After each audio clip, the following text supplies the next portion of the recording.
From New York, Jacuzzi Thoughts, New York.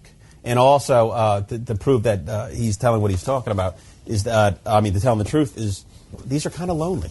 He's kind of alone during these, and I feel bad. I wish you had a friend there named Dave Feeney or Dave Damashek, but at least you have the podcast to cuddle up with at night. Here we go. Jacuzzi Thoughts, New York. First one. Feeney, I'm tired of you and Nurse Damashek saying I do nothing on the show. That's why I snuck into the Peninsula Hotel on 5th and 55th and took a squat in their wellness spa. Prepare to be jacuzzied. Why would you do that? And that's the first one? That's the first one. Oh, I don't like where this is going then. Well, of course. It would make sense because you don't have a hot tub in your apartment, do you, Peter? I have to improvise. I do have a tub. I just get the water up, and I put some Mr. Bubble in it, and I suds it up real good. Well, you didn't do it this night. You snuck into the Peninsula, so here we go. Breaking and entering. If they ask if I'm staying at the hotel, the Peninsula Hotel, I'm going to say yes. If they ask my room number, I'll say 227. Brought nothing but luck to Marla Gibbs. It'll do the same for me. If that doesn't work, I'll just mention the name Feeney. Just kidding. No one knows who you are. Ouch. Damashek. Remember when you came in that morning bitching and complaining because some dog took a big steaming crap on your front lawn? That was me. Happy Jacuzzi, Pete. Happy Rosh Hashanah, Jew. I can't believe I let that. I was going to take that one to my grave. I get a couple in me, and I just spill it all out.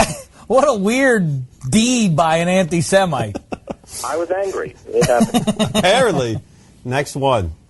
Hey, went to my favorite lunch place the other day on Waverly and found out they named a meatball sub after Chaffee. It's called an If You Died, No One Would Care Which. Take that, Jacuzzi Chaffee. I started carrying a notebook with me when I walk the streets at night. It's filled with names of people who piss me off. Chaffee's the first name in it.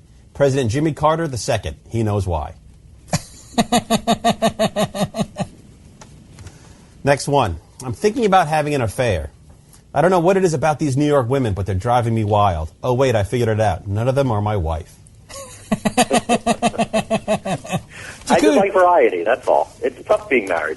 But Jacuzzi Pete, what if your wife finds your computer and sees that you dashed that note off? You're going to be in hot water. And I don't mean a jacuzzi. Well, the good news is she sure doesn't listen to the podcast, so I don't have to worry about it here.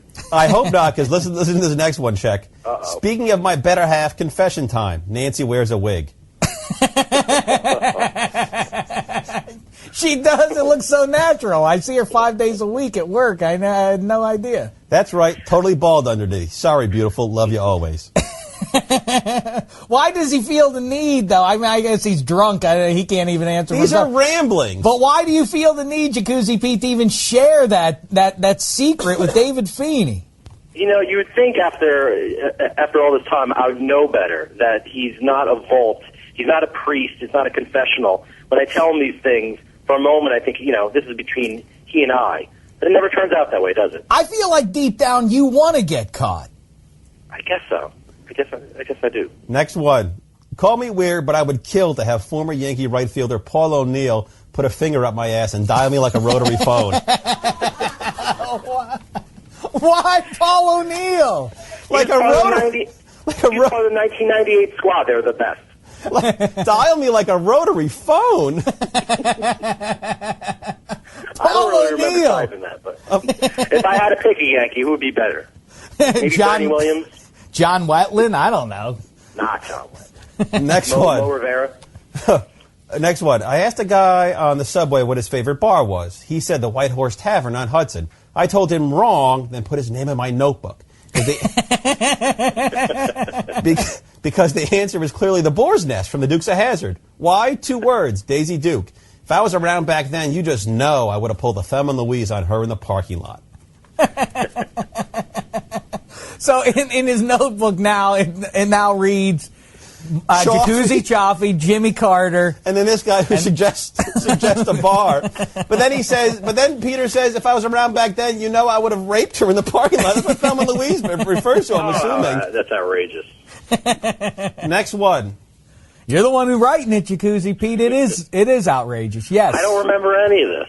Top 3 unfunny people of all time. Number 3, Damashek. Number 2, Damashek. Number 1, Damashek. I remember that one. See, Nurse D? That's how you make a friggin' list. I don't like this nurse business. Neither do I. That's kind of weird. Nurse D. Next one. Want some good New York exercise? Go to a Bed Bath & Beyond in Harlem. Buy a bed sheet and pillowcase, put them on your body and head, then wait for someone to chase you. I ran from 131st Street to Midtown in 19 minutes. Personal best. Outrageous is right. Yesterday, I was walking on Madison when an old man recognized me. Jacuzzi Pete, big fan, he said. He then asked for my autograph and told me to keep my chin up. I told him to mind his own business, then pushed him to the ground. That old man, Andy Rooney, and he's going in my notebook. You assaulted Andy Rooney. You took a dump on my lawn. You offended some African Americans, presumably in Harlem. What gives it? Is that you tell the tale of your wife's hairlessness? 3 Shame more. on you. Shame I on you. get away from my family and I go wild. I really need the structure of a family life to keep me in check. It takes a dark turn here. Now it's going to take a dark turn.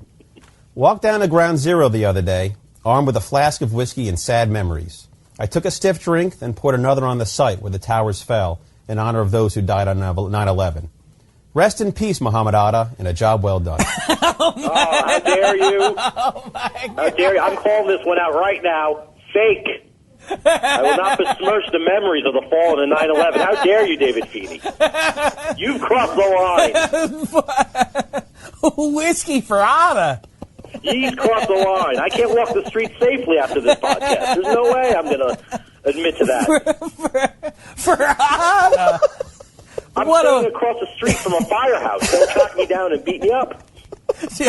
Jacuzzi Pete, shame on you, sir. Shame. That one is a fake. Maybe the other ones are true, but that one's a fake. How dare you? Speaking of You're that, putting my safety in harm's way. You did it to yourself, Jacuzzi Pete. You did it to yourself. here's the next one. Speaking of that great day. Oh, no. Speaking of that great day. You can just go on to the next one already. Oh, no.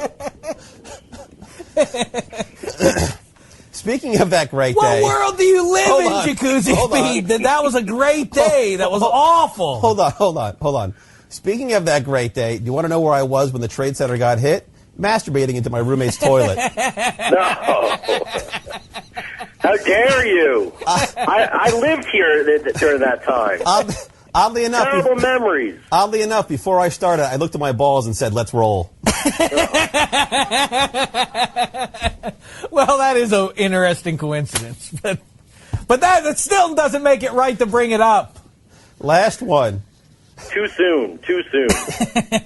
The doorman of my building is named Cardell. Because I've been away so long, the other day I asked him to send me up a woman. About an hour later, a tall black woman knocked on my door and said, "I heard you need a friend." Right away, I knew she was just Cardell in a red wig and lipstick. But I let her in anyway. I'm so lonely. Play the music, Blaster Girl. Thoughts. Jacuzzi Pete is thinking some